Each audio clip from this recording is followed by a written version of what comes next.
HR issues can kill you. One complaint against your company can turn your world upside down. And you spend way too much time dealing with HR when you should be spending your time on making a profit. You should talk to Bambi. With Bambi, get access to your own dedicated US-based HR manager starting at just $99 per month. They get to know you and your business while providing HR expertise and the personal touch you need and want. They're available by phone, email, and real-time chat, so onboarding and terminations run smoothly. Team members reach peak performance, and your business stays compliant with changing HR regulations. And with Bambi's HR Autopilot, you'll automate important HR practices like setting policies, training, and feedback. HR managers can easily cost $80,000 a year, but Bambi starts at $99 per month. Schedule your free conversation today to see how much Bambi can take off your plate. Go to Bambi.com right now and type in Accelerate under podcast when you sign up. It'll really help the show. Spelled BAM, BEE.com. Bambi.com. Type in Accelerate.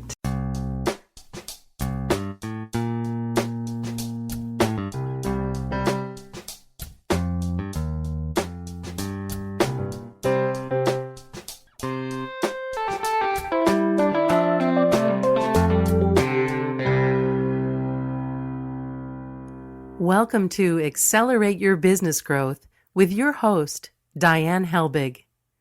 Diane is a leading small business development and leadership coach, author, and speaker who is passionate about sharing valuable ideas, tips, and techniques with business professionals worldwide. Diane brings you the world's experts and gurus in all things business. Whether it's sales, structure, social media, planning, or plateauing, guests bring their expertise and energy to each episode. When growing your business is your focus, Accelerate Your Business Growth is the show to listen to. Got a topic or guest suggestion? Let Diane know. The goal is to make sure you have the information you need to move your business forward. Thanks for joining us. Settle in and enjoy. Hi, everybody. Thank you so much for joining us. Is sponsored by Audible.com. Audible.com is a leading provider of spoken audio entertainment and information. Listen to audiobooks whenever and wherever you want. Get a free book when you sign up for a 30-day free trial at audibletrial.com/businessgrowth.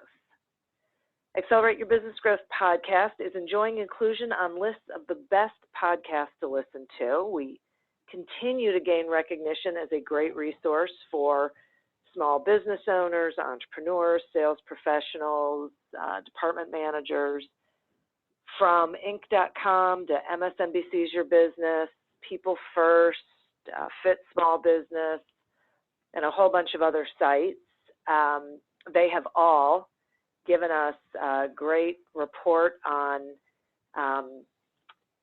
having a really great opportunity to help all of you do better things in your business, and that is because of the guests that come on. They join me here to have a conversation about the things that they know that you can then use in your business. Today we have one of those guests. It is Ned Parks.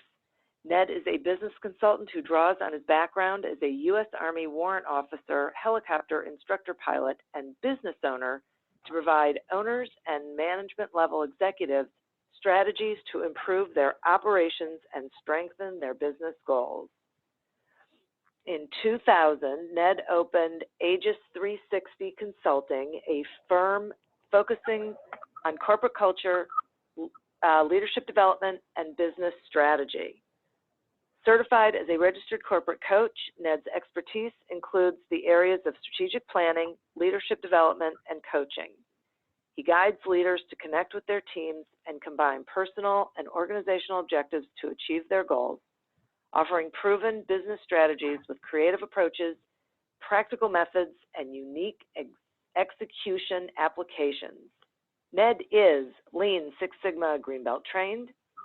He is also certified in Everything DISC, the 5 Behaviors of a Cohesive Team program, and PXT Select. Ned attended the University of Akron. and Embry-Riddle Aeronautical University. He currently lives in Akron, Ohio, with his wife Brenda, a dog, cats, and a horse, while his daughter Sammy sets the world on fire. Welcome to the podcast, Ned. Thank you, Diane. Appreciate being here very much.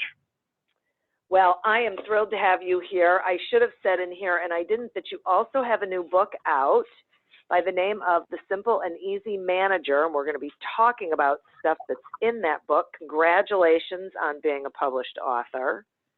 Thank you. My pleasure. I know what a labor of love that kind of thing can be. Well, you're not kidding. I don't know how much love was in there. Exactly. There were times I was checking my sanity is what I was doing. Oh my gosh, I totally get it. Tell me why you wrote the book. What was your reason? Well, it's a great question. I have really tried very hard to always take concepts and activities and executionable ideas and turn them into something that people in the workplace will actually do. All too often we have this big complex model that's written up in 700 pages, or it's an academic research project and somebody put out there and we say, wow, that's great. I have no idea in the world how I'm ever going to do that. It gets to be complex, it's huge, and people then say, forget it, it was nice to hear, but I'm back to work again. And it got frustrating for me, trying to help people to be a better boss or leader, or sometimes just a worker in the workplace. So I really embarked upon trying to get things to where people would actually do something with it. And as I began to do that over the last 18 years, everybody say, oh my gosh, this is great. You ought to make a book out of it. And I go, yeah, whatever, and ignore people and not paying attention to them. And finally, it was one of those things where let's put all these together where somebody can actually have them in one place and it's not a quote unquote workbook. So I embarked about 4 years ago on writing the book so people could have it, just in the comfort of their own home. Thank you for that. I think that is a reason why so many of us go ahead and write books, right? Because people are asking us to, but also so that we can get all of that information out there. I'm curious about why you wrote it as a story. Why did you pick that style? Yeah, that's a great question. I sat down, I guess, because that's what I'd seen everybody else do, and I wrote a typical how-to book.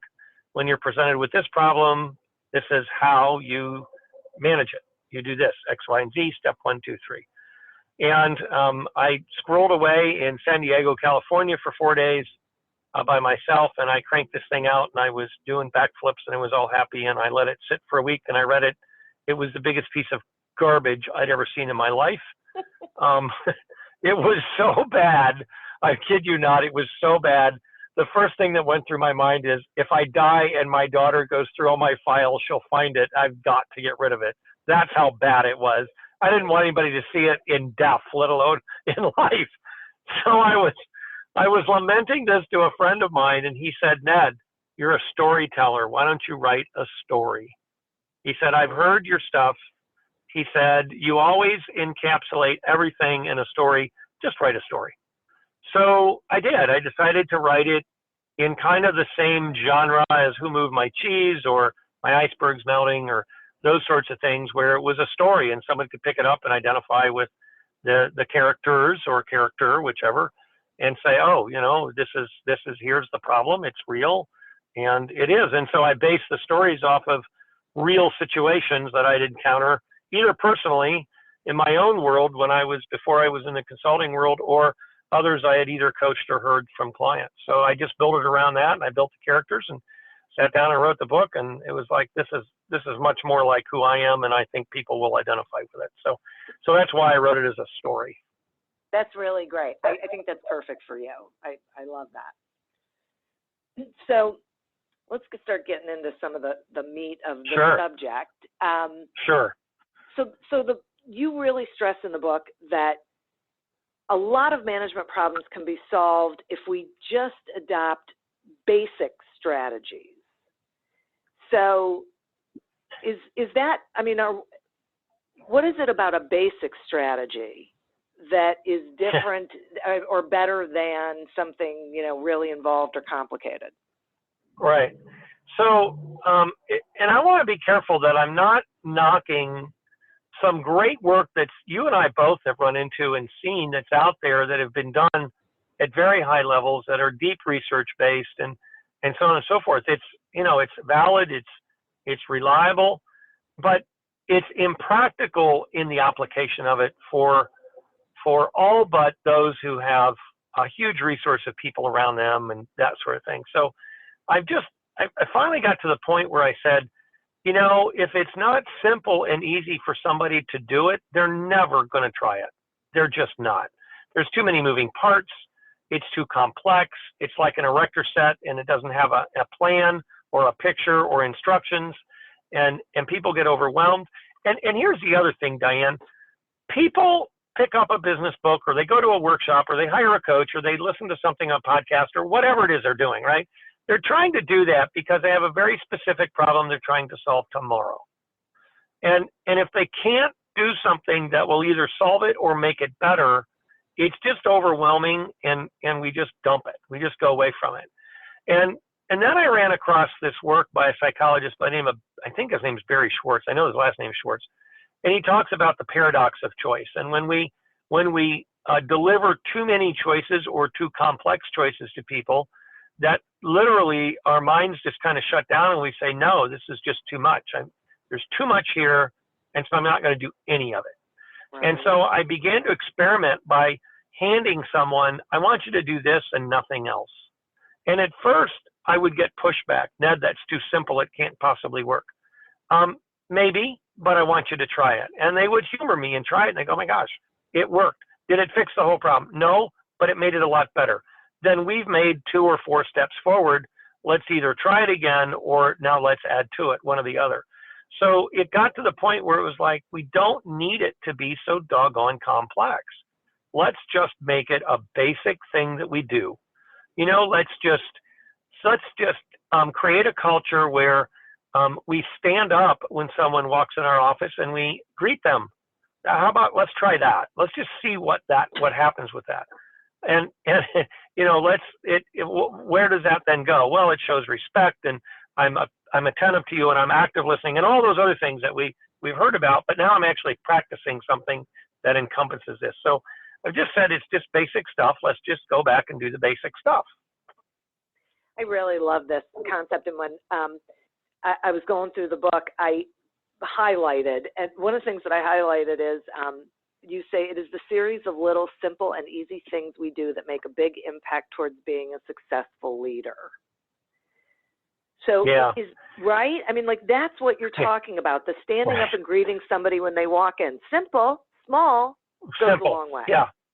It goes a long way. It goes a long way. It really does. And, and this isn't even in the book, but this is something that I preach all the time. And that is, and I have a drawer that's within a reach of my desk that's jam-packed full of old-fashioned. I know some of our listeners are not gonna identify with this. There's these things called note cards. They're amazing. They're paper. You pull them out. You jot a note to someone.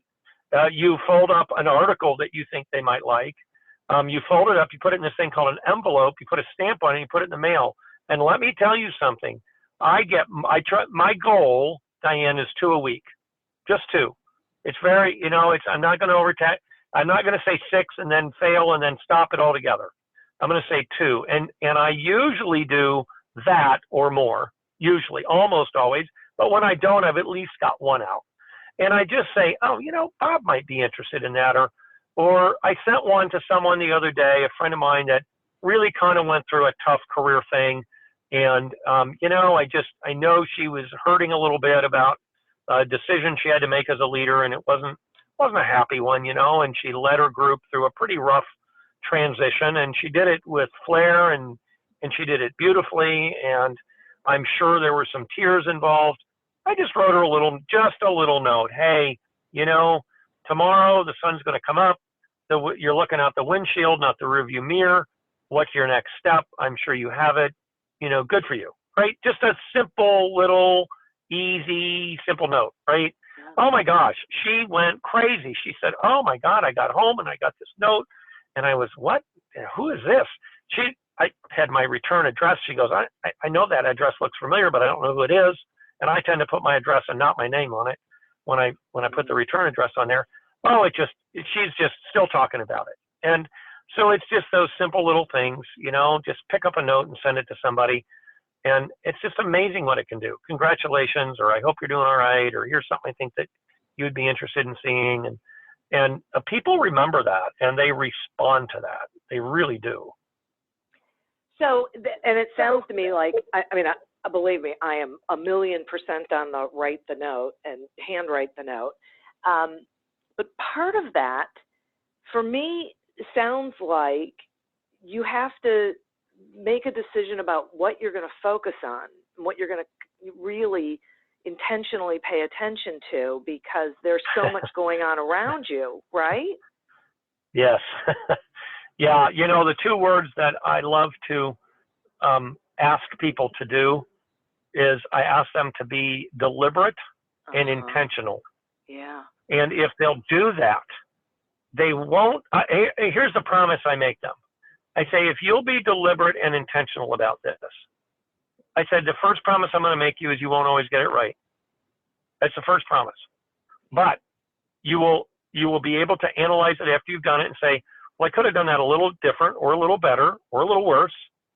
And I know what I did. I know why I did it. And now I'm going to modify it a little bit next time I have to do it. But oftentimes you're going to get it right. And you're going to know what you're doing. And you're not on some autopilot that just says, well, I'm just doing this because this is what I do every day. And I don't really know what I'm doing. And you get home and your spouse says, what'd you get done today? And it says, I'm not really sure because I wasn't intentional and deliberate. I'd rather you come home and say, I had a really crappy day and I made all these really bad decisions. And that happens. But I learned a lot from it. And tomorrow I'm going to make much better decisions. Fine.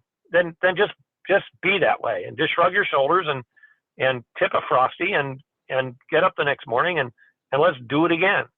And we tend to let the fires control us instead of us controlling the fires. I've always had this thought, time management seminars. I love this. If somebody could teach me how to manage time, they'd be the richest person in the world. What they need to call it is a choice management workshop. I'll go to that one because now I got the same amount of time everybody else does. It's the choices I make. I choose to write a note, not send an email. Takes a little bit longer, costs me a few pennies more, but it's a choice that I make, and I'm satisfied with the choice. You can choose to send an email, and that's great too. That's fine if that's what you choose to do, but don't complain that you're not getting the response that you want out of whatever.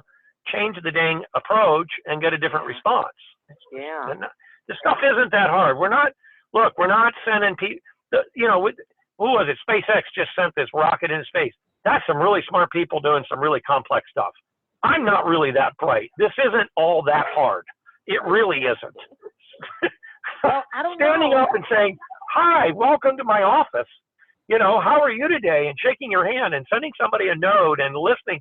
It's not hard. It's not hard. And yet people make it so dang difficult. And they go, oh my God, I'm going to come. Can't figure out how to do this. Well, just shut your mouth and listen. It's not hard. It's not hard, but it's right. So it's not hard. It's a decision, right? That's what I hear you saying. Yes. That's the choice. Yes. You are making a decision about how you want to interact with other people, the impact that you want to have, the memory you want to leave, or the impression that you want to leave, however you want to say it. And right. pertains to everything you do and all the people that you interact with. Yes. I have a card that I've made up with 4 questions that a leader should ask themselves every day. And I give it to folks, anybody that asks for, I hand it out to whoever wants it. But the one question that is probably my favorite question, especially for somebody that is either, and I know I've heard you say this a million times, that's in a leadership position, which is everyone, including the janitor. Okay. So the question that they should ask themselves at the end of the day is, what is my leadership legacy of today? Yeah. And if you don't like the answer, you have tomorrow. Don't dwell on today, it wasn't very good. Okay, then do something different tomorrow. Because tomorrow will get here. It will. And if it doesn't, you don't need to worry about it, right? But it will get here. So what's your leadership legacy today? And is it a legacy you're proud of? My dad used to tell me, whatever you do, be okay if it's printed above the fold on the front page of the newspaper. Yeah. Right? Yeah. Before you know, and if I make it, right, if I make a really difficult decision and they put it above the newspaper, I should be able to look at everybody and go, yep, that's the decision I made and I believe it to be right. Exactly. And then go do it, right? Yeah. Even if everybody doesn't like it, then go do it. Yeah. And that's fine. Okay, so talk to me some about, there's a couple levels of this. Okay, so I want to talk about how leaders deal with their employees, but I want to start with like the hiring practice, how we bring people into our organizations to either set them up for success or failure. So go for it. Oh my gosh. So this has been amazing to me. So, you know, for years I've been talking about onboarding new employees, and there's no shortage of stuff written about it, and there's no shortage of really good information out there, I might add. Some really splendid ideas and practices and so on and so forth. It's not like this doesn't exist. I mean, it's out there for the asking. But generally speaking, the onboarding process is pathetic. Let's just start there, and that's, I think, being nice. You know, we got a new employee in, and the first thing we do is make sure they can fog the mirror. And then once we know they're alive, we say, stand over here and do this job and do it well and do it, you know, and by the way, find the bathroom on your own and the coffee pot on your own. And someone will show up at some point in the future with a computer. We don't know when, because we forgot to have them get it ready for you before you showed up. And so basically what we've said to this employee is, you weren't important enough to us to get ready to have you come here. Yeah. Wow. So let that sink in for just a moment. Oh. You were not important for us to put 1 ounce of effort into preparing for your first day. So by noon on day 1, the employee is going, I wonder if I can slip in the bathroom and check Indeed to see if anybody's got a hold of me, to see if there's another job out there, because I dang sure don't want this one. This place is ridiculous. So this is a real story. Person was stepping into a conference room on a Monday morning with her team for her Monday morning 1-hour meeting. And the boss's assistant came up to her and said, where do you want Justin to sit? And she said, I don't know. Who's Justin? Oh. Your new employee he hired for you. The poor guy is standing right there. Oh. She said, I didn't know I was getting a new employee. I don't have anywhere for them to sit. I don't have a plan for what I'm going to do with them this week. I don't know. I've got 12 people that are now waiting for me in a conference room. And as the boss, one of the things that I've been absolutely deaf on is you will come to all meetings on time. And now I'm late to my own meeting, and I've got to look at my team and say, I'm sorry. Thank you very much. Wow. Now, she was livid, and I don't blame her one bit. Mm-hmm. She was the kind of employee that she had been around long enough that the next morning her boss had a very, let's say, unwelcome conversation in his office about, don't ever do that to me again. Ever. Not because I care, but because I felt like a dope in front of this new employee I have that I didn't know I was getting. And the poor guy was wondering, what in the hell have I gotten myself into? Exactly. So it just, and that's at one end of the spectrum. That's probably as bad as I've seen it. And then I've seen everything all the way up to magnificent, just magnificent. So, you know, we have got, as companies and organizations, we have to understand that the onboarding of a new employee may very well be one of the most important things we do to A, get them settled, to B, get them engaged, make them feel welcome and connected. D, send a message to the rest of our employees that when we bring someone new on the team, it's kind of like inviting them into your home.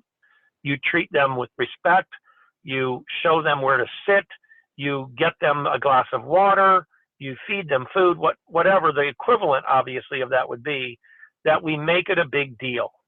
And because it is a big deal.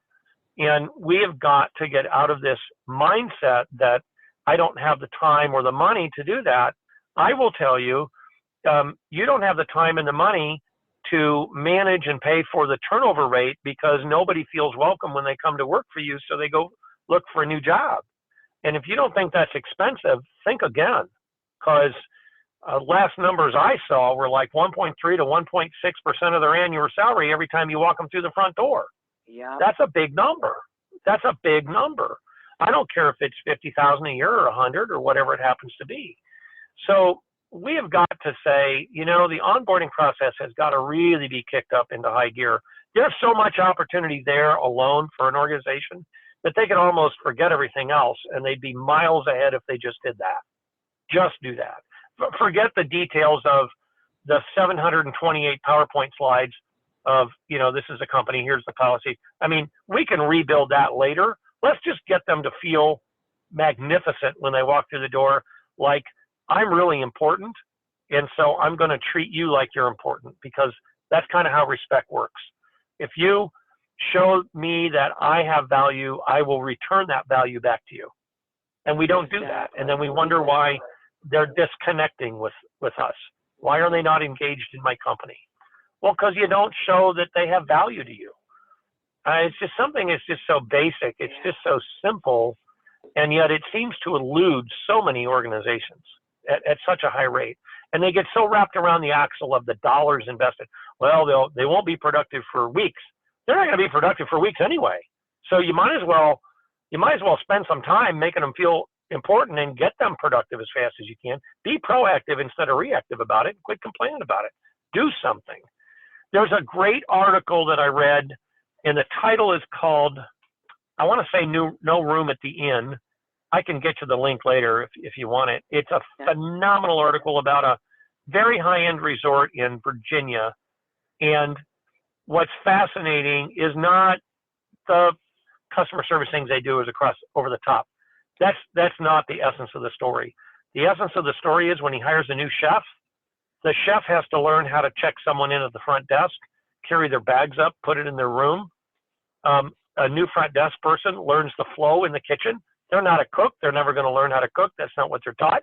They're taught the flow. They're taught what it sounds like when an order comes back, how they manage things. And so therefore their service is over the top because everybody is onboarded at such an unbelievable rate that there isn't anything they don't at least understand about the rest of the business.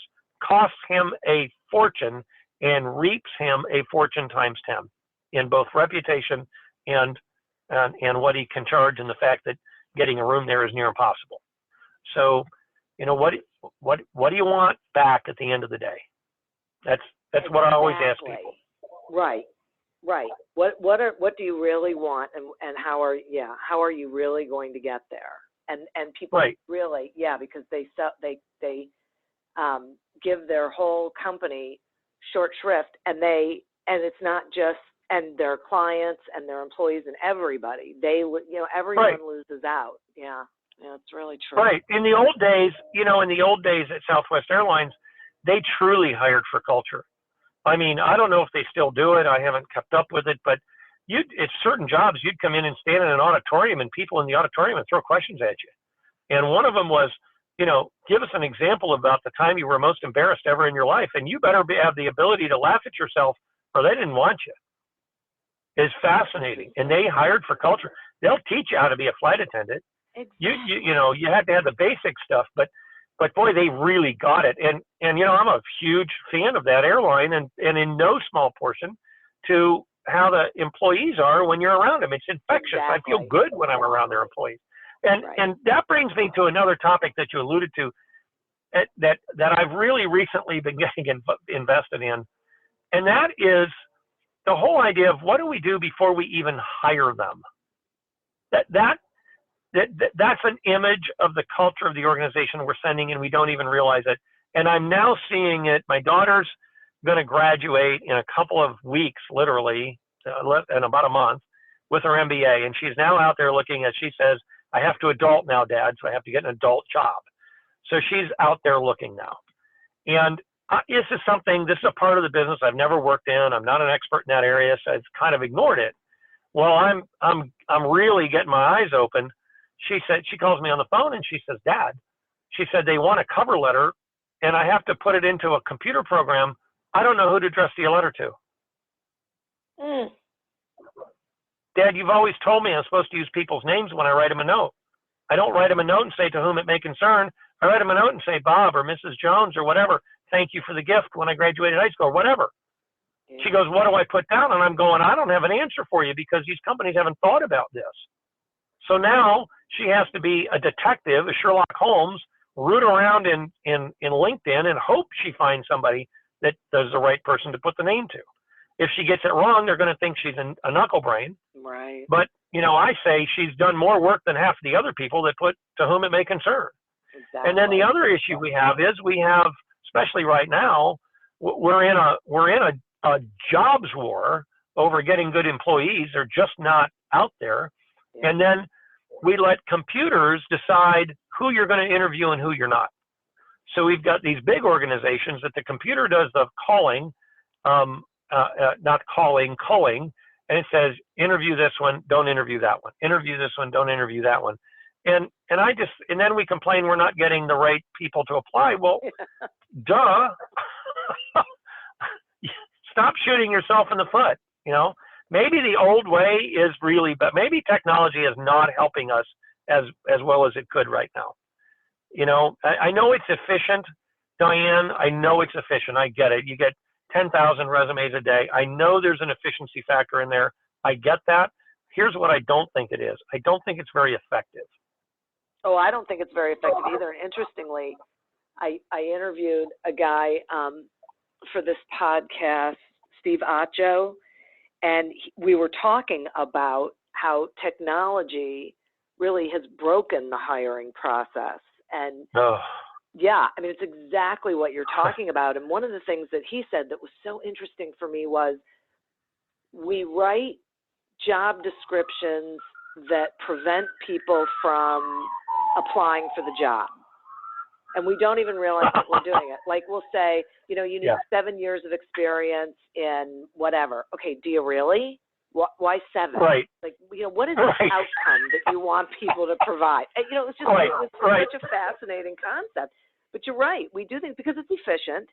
Because at one point there were so many people applying for one position that we had to do something to be able, right? And that's the great thing about technology. But we set it up so badly that we aren't even necessarily getting the people in front of us who we should be getting in front of us.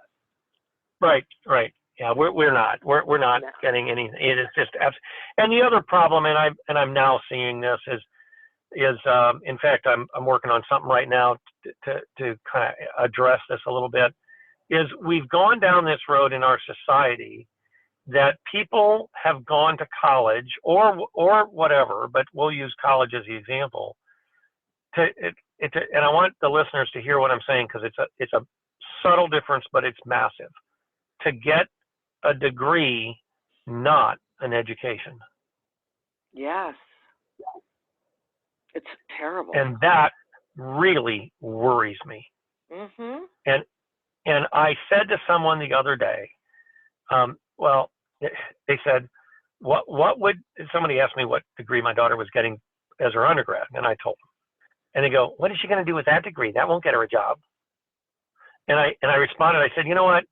I said, in my practice, I walk in and out of 30 to 40 different companies a year. And never one time have I seen a degree sitting in a chair. I see people who think, who problem solve, who decision make, who innovate, who get creative. I've never seen a degree in a chair. I see people. And it's fascinating to me, one company in specific that I work with, how they have recruiters who must be brilliant individuals, because they hire people that you would say, you had to have a degree in this to get this job. And they go, oh no. So this one lady that works for this company was a music teacher, and she's now a quality control individual for software. I said, excuse me? And she said, well, I applied to work in their training department because I was an educator. Yeah. And they said no 3 times. And I finally said to the recruiter, you know, I've made it to the last step in your hiring process 3 times. Clearly there's something about me you like. So why don't you tell me where you think I would fit? Because I really want to work for your company. Wow. And she said, oh, well, you are a detail person because you can play like 7 instruments. And you're a teacher, so you can think and manage different issues that pop up in front of you. We think you would do well as a computer quality person, a software quality person. She goes, I don't know anything about software. She said, good, that's exactly what we're looking for. Wow. And they hired her. Because they knew what the outcome was, and they knew, right. Yes, I mean, yes, yeah. They knew the competencies they were looking for, not the tasks. Right. And it was, and it's like, and they have 2,500 employees that are just like that. I mean, it's just amazing. Wow. Do they have software engineers? Absolutely. They have degreed people that are software engineers that write code and do this stuff. But they also have these other people that come from backgrounds. You scratch your head and go, wow, you folks get it, is what you do. You get it. It's so great. It's so rare, but it's so great. I have to take a quick sponsor break, and then we'll continue to talk about this. Absolutely. Accelerate Your Business Growth podcast is happy to be sponsored by Audible.com. Audible.com is a leading provider of spoken digital audio entertainment and information. They have over 150,000 titles to choose from, and you can listen to them on any device, including whatever you're hearing us on right now. If you sign up at our link, which is audibletrial.com/businessgrowth, you get 1 free audiobook and a 1-month trial of the service. Some examples of books you can listen to on audible.com are 80/20 Sales and Marketing by Perry Marshall and The Go-Giver by Bob Berg. So visit audibletrial.com/businessgrowth, explore the books that are of interest to you, and receive 1 free audiobook when you sign up for the trial. Today we are speaking with Ned Parks about leadership, do's and don'ts, goods and bads, out of his book, The Simple and Easy Manager. And so, Ned, let's talk some about setting expectations, because I think this is another place where leaders fall down, and not just like in setting the expectations, but in maintaining them and the consequences that go with those expectations, good and bad. So what's your take on that? Well, you know, it's interesting. I think that we see a task ahead of us. So we see I need to get this report done for the quarterly board meeting, and so I'm going to give it to Joe Bag of Donuts over here who works for me, and I'm going to tell Joe do the report, and we're pretty clear in our head of the task. Okay, well, we've got that down. It's the report has to be done. And we hand it to Joe, but then here's what we don't do. We don't tell Joe what success looks like. We don't say, I need the first draft to me by X. I need it in color. I'd like this. I don't like that. There's some things, Joe, I just want you to figure out on your own, but I want you to be in this ballpark. We got to have the final to the president so he can make changes if he needs by X date, so we can do the printing 3 days before the board meeting so we can manage any hiccups or things that go wrong. We don't clarify that. So then Joe is left to go off and try to figure it out on his own, and with little to no direction. Or we go the other direction. We don't give him what success looks like, but we micromanage him to failure. And yeah, right? Until he hates us, we hate him, and the report still isn't done. So there's this place in between. I'm not going to micromanage you, but I'm going to tell you that I want you in the infield of the ballpark. And I really don't care if you're on first base or third base, because those are my boundaries, and I'm fine with wherever you are in there. This is, as long as you hit and stay within those boundaries, whatever they happen to look like, then that'll be fine. We don't set the expectation. I'm a firm believer. If I wasn't, I probably couldn't get out of bed in the morning anymore. I don't believe that employees wake up in the morning and drink their coffee at their kitchen table and say to themselves, today, I'm going to fail at absolutely everything I do. I'm going to be a lousy employee, and I'm going to make everybody mad at me. I don't think that they do that. I also don't think that they sit there and say, whose life am I going to make miserable today? Diane. I think I'm going to screw with Diane all day long. Now, some of your listeners are going, nonsense, Parks. Come hang out with me and I'll prove you wrong. Right? Right?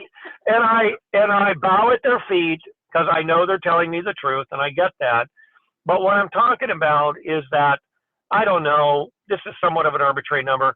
90% of our employees live inside the bell curve, and what you're describing to me is the 10% that live outside the bell curve. Right. And so 90% really want to do a good job.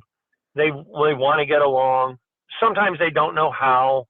Sometimes they're bullheaded. Sometimes they're just frustrated. Sometimes there's a lot of reasons they don't. But I think most of them, actually, if you were to ask them what they want, they would want the same thing you want. They want to do a good job. They want to be successful. They want to contribute to the team, so on and so forth. You get the 10% outside the bell curve that really do get up in the morning and say, today I'm screwing with Diane all day because I don't like her, because she's the boss and I'm just going to make her life miserable. And I know they want this by 4. I'm going to make sure they get it at 4:30. Yes. Are there employees like that? There certainly are.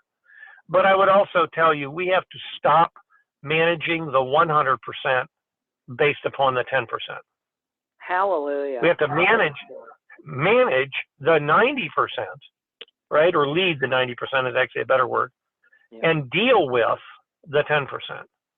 And we don't do that well enough. We get so wrapped around the axle with the 10% that we forget the 90%. And by the way, in that 90% is the top 10%, your rock stars who you are not paying any attention to at all. And while you're ignoring them because they get the job done every day and you love them and they're feeling now ignored, they're looking for a new job. Yeah, well, because you're so wrapped up. The student that, the good kid, right? That you just sort of convince yourself that they don't need any sort of support or, Right.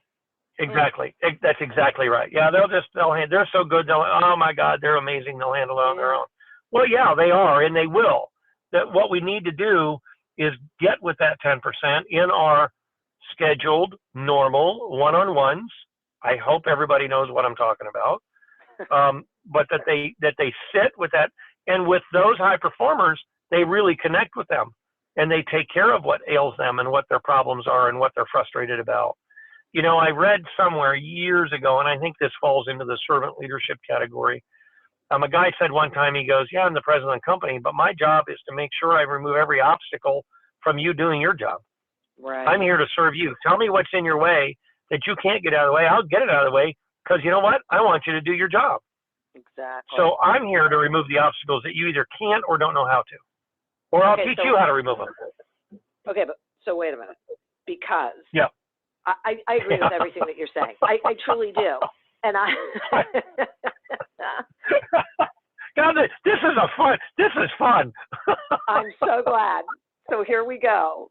When that top performer, when that, someone in the 10% says, okay, my obstacle is Betty, who's in the bottom 10%. What the hell is she still doing here? Yep. Right? Yep. Okay. Yep. So talk about like the leadership aspect of helping those people find the job they're supposed to have, which might not necessarily be in your company. Yeah. So, I'm a huge fan of the now fairly old book that I think is still so relevant, and that's Jim Collins' From Good to Great. And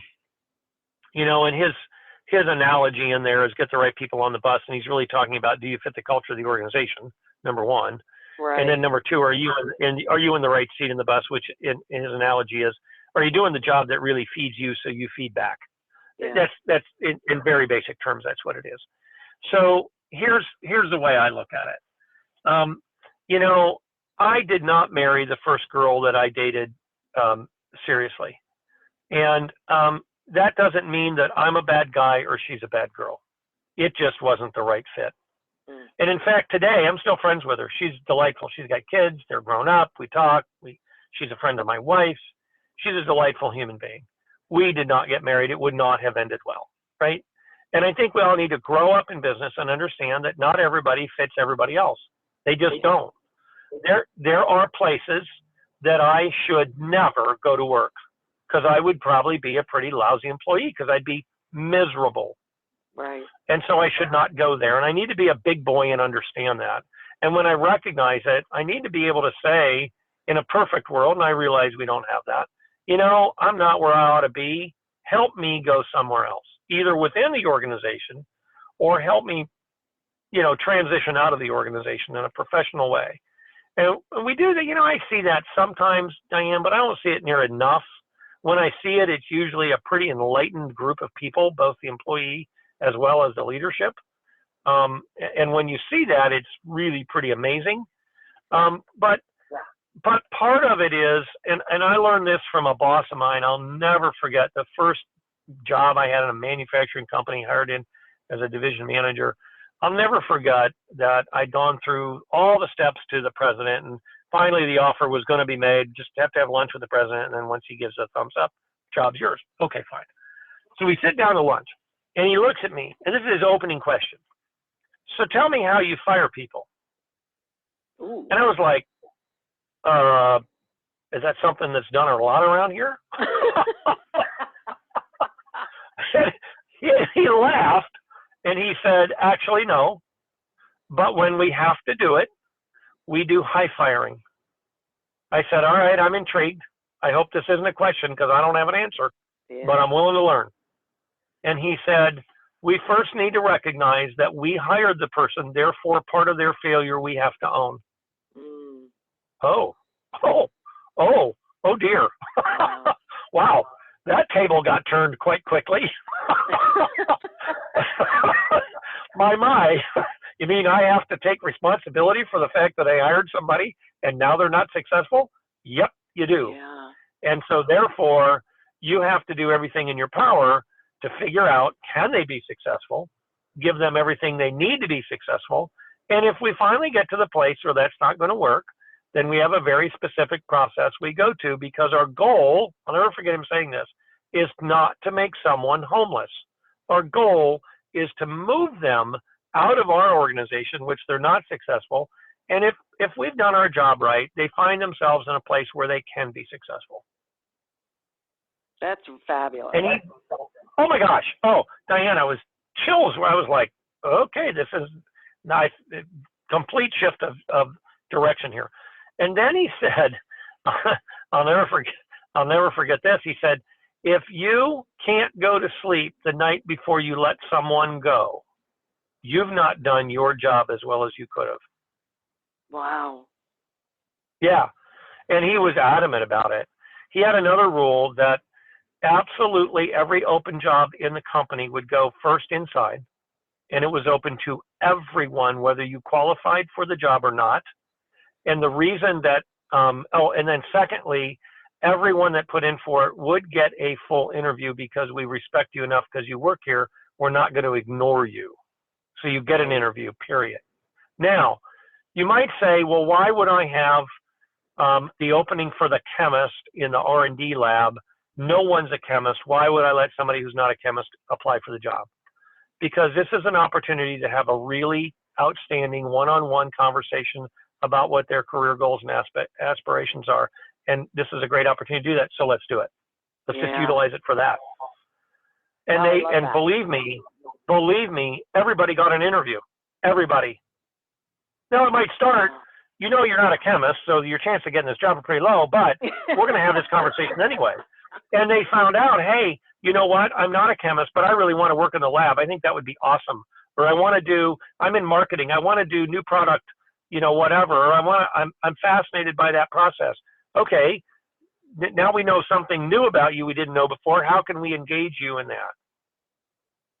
Now, if anybody thinks this didn't work for this company, when he took the business over from his father, which is usually a recipe for disaster, the company did $10 million a year, and when he retired, it was doing $180 million a year.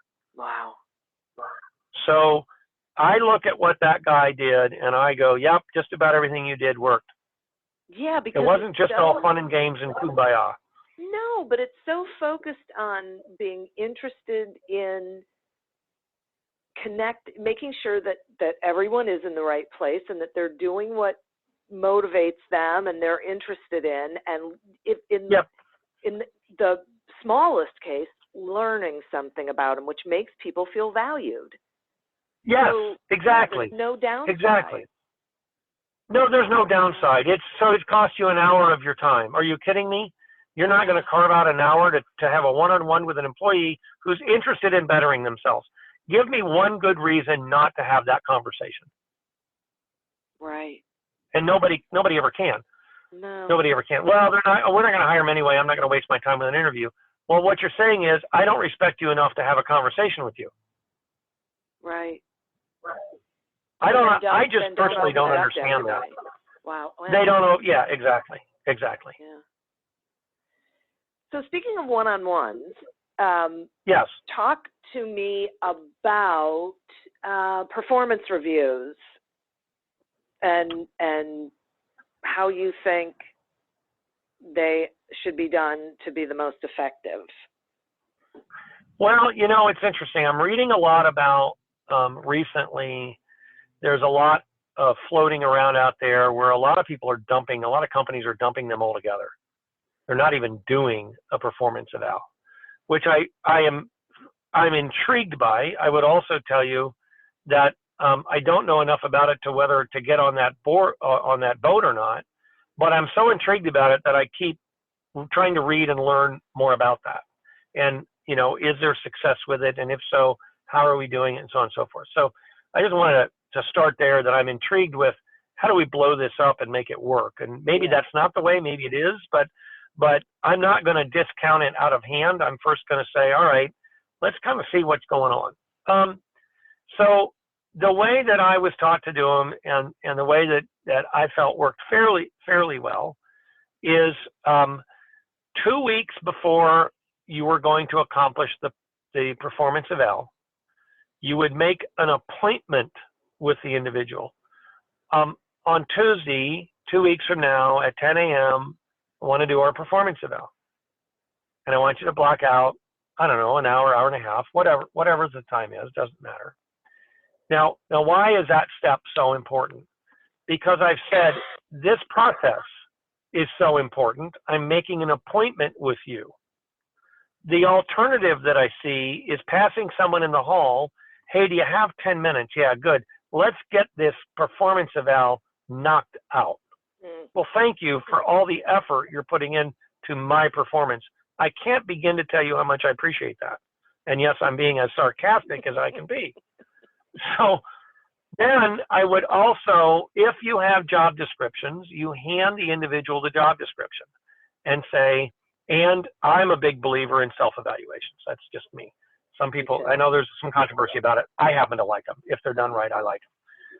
So you hand them the self-eval and you hand them the job description.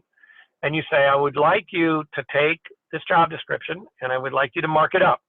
What are you no longer doing? What are you doing that's not on here? How has your job changed? Blah, blah, blah. And I want that back in a week, 1 week from today at a minimum. Why do I do that? Well, I'll tell you why.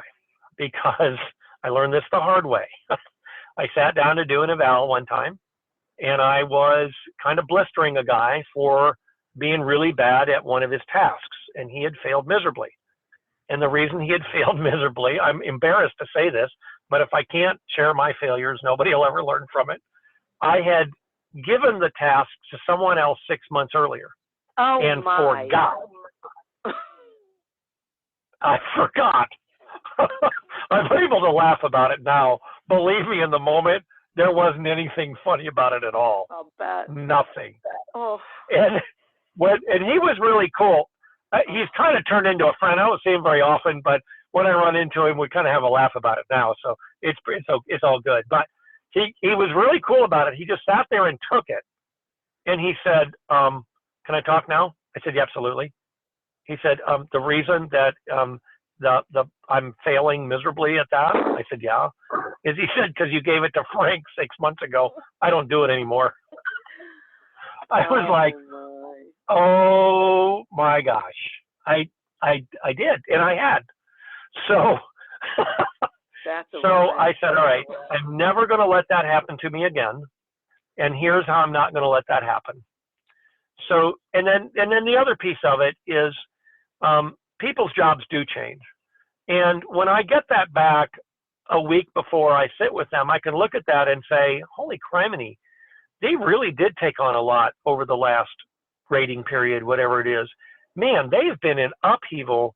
Maybe they perform better than I gave them credit for because things have been moving really fast and they've taken on a lot of stuff. Maybe I really need to have a different conversation about it." So it gives me ammunition and the right kind, not to beat them with, but you know what I mean? Information, not ammunition, to really have a very robust conversation with them. So those are my two. And then we compare their report and mine. And then I try to follow a very simple formula of that the 10, I think it's 10, 18, and 36. So 10% of the time should be spent talking about the past, about 18% of the time the current, and about 36% of the time the future. So that's about 6 minutes in a 1 hour. You know, this is where you were, this is what you've done. Here's where you've progressed to, and then 36 minutes or whatever the number is, to really spend about what's going to happen tomorrow in your career or the next rating period. And when you think about it, do you want to focus on yesterday or would you like to focus on tomorrow? Right, tomorrow. Is this an opportunity to look backwards and tell them all the things they did right and wrong, or to benchmark and say, what's coming up? What would you like to do? Where would you like to focus? What else would you like to do? So if we kind of think about it that way and we say, really, the performance eval, maybe we should rename it and talk about performance with some forward-looking, word out there or something that says, let's really focus on tomorrow. Let's manage this out the windshield, not out the rearview mirror, because yesterday's done. So benchmark it. I'm fine with that, but then let's move forward. So that's kind of my approach to it in a more traditional sense. I think that's great. I really do. I love that. And I do think we probably need to rename it because I agree with you. I think it's something that needs to be more of a living, breathing plan of action. And it's a review of that plan, whatever, where are we going? Where have we been? Where are we going? Sort of thing. Right. Which actually then for me begs the question about more consistent feedback and conversation so that we're not doing this once a year sort of thing and then leaving people hanging. Like, I think people need more input about how they're doing as it relates to the goal. Yes, and let's all get on. I know I'm probably going to make half the world out there really angry when I say this, but that's okay. Let's get off this bandwagon we're on about the difference between veterans and boomers and millennials. Look, they're all human beings. Yeah. Period. Everybody wants to feel valued and respected. I don't care what your generation is. Do millennials need a little bit more feedback than what boomers do? Yeah, maybe. Maybe the boomers always did, and for a variety of reasons we didn't demand it. I don't know. Do I want feedback? I do. Do I need it in the same way as a millennial? I don't know. I know I want to be told if I'm doing a good job. I know I want to be told if I'm on or off course. I'm a little sick of the whole conversation, to be just blunt with you about it. I think that we've wrapped ourselves around that axle so much that we can't even get out of our own way anymore. I think that somebody that's 70 and in the workforce has a tremendous amount to offer, and somebody that's 23 and coming right out of school and entering the workforce has a tremendous amount to offer. And if they would just, share some knowledge and stuff with each other, we'd be stunned at what we could accomplish instead of, holding mirrors and sage up and trying to keep those evil old people or young people away from me. I think we need to laugh about it a little bit more and just be okay with it. Are there differences? Yes. I think every generation will complain about the one behind it. I don't think that's ever changed. I don't think it ever will. And I think we just all need to get over it. So I think that the feedback method in a more practical sense that I like to use is what I call a like best and a next time. I really like, so I'll give you the example of maybe a nurse being precepted. She's new to, or he's new, whichever. They're new to being a nurse, and so they're being precepted by a more senior nurse, and the feedback might go, I really liked how thorough you were with that patient. I liked how you made sure they understand what you were telling them. Next time, you need to slow your speech. You're a little excited. You speak a little fast, so just have a slower rate of speech, and it'll calm them a little bit more, which is a different feedback than coming out of the room and saying, you talk too fast, slow down. Right? And it's a little bit more, you give me a picture of what you want. I need you slower. You tell me what I'm doing well. So what am I going to do? I'm going to repeat that because I know, it's on the mark. So I'll do it again. This isn't difficult. It's not rocket science. It's not that much different than the puppy gets patted when they pee in the grass. So they'll pee in the grass a second time. I mean, this isn't rocket science here. If you tell me you like what I just did, I'll probably do it again. Right. We're not all that complex if we just, we try to be, but then we're really not. It's just some fairly simple stuff. So, yeah. And then one-on-ones are a great way to have that more structured, very, through the year feedback, whether it's a week, whether it's every other week, whether it's once a month. I think that depends on the leader. I think it depends on the person. I think it depends on the job. I don't have a hard and fast rule with it. I'm thinking once every other month isn't enough, and I'm thinking twice a week is too much. So somewhere in there for the individual organization and people probably works. So you just have to figure out what that is. And if you're not talking at all between that, then I would go, that's odd. I've got a client right now. I introduced one-on-ones to them. And so I just did a check-in with them after a fairly large team project with the leadership team. And I said, how are your one-on-ones going with the boss? And he said, we talk virtually every single day, so we don't really have a structured sit-down one-on-one. I said, is it working? Yes. Okay, great. Yep. Right. I asked one of the other people on the leadership team, I'm at a different building. We don't talk every day. The structured one-on-ones are amazing. Great. So even within that team, they've modified that a little bit. But they check in, right? They check in and say, are you getting enough from me? Right. And the answer is yes or no. It's very simple. Well, then I'll give you more. The biggest gift, Diane, we give anyone is time. No question. It's if I give you time, I've given you my most precious asset. It's $10 is easy, $100 is simple, but time is our most precious asset. So when I give it to you, it means so much to people they can't get over it. That is for sure. And one of the things that I'm hearing in what you're saying is that it's a feedback loop. It's not a one-way conversation. It's an actual conversation, right? Yes, it's an actual conversation. And the leader, whoever the person of authority is in the room having this one-on-one, should end every last one of them with the following statement. And it has to be word for word. I'm not a big guy on scripts, but there's a few things you got to be on top with. And it goes like this.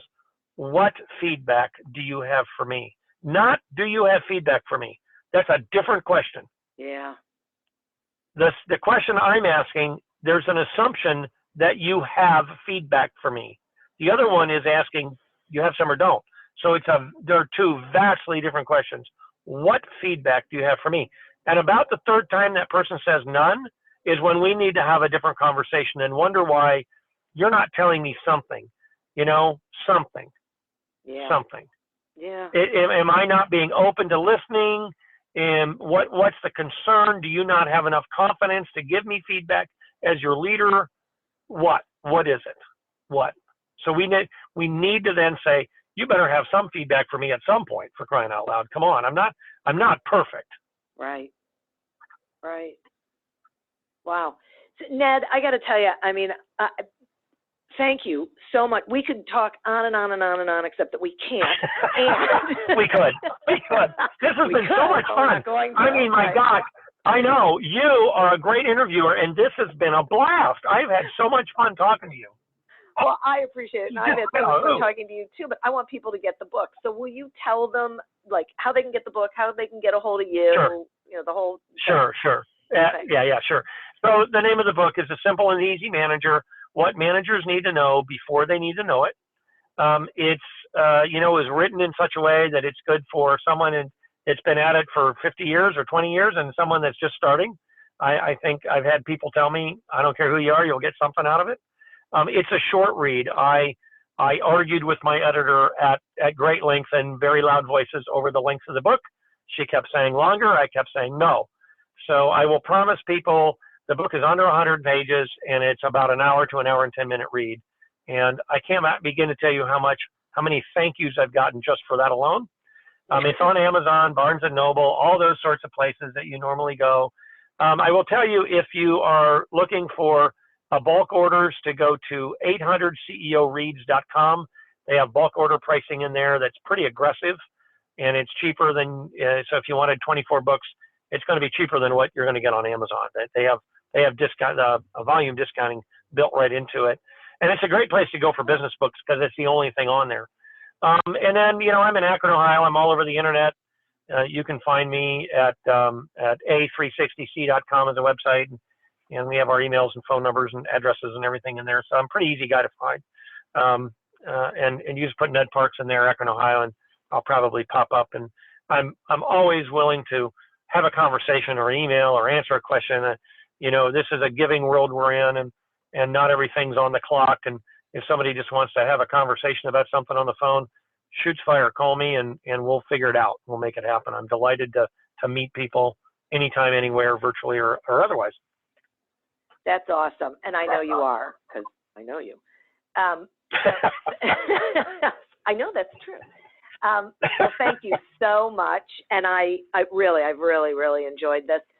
And I want to thank our listeners, as I always do.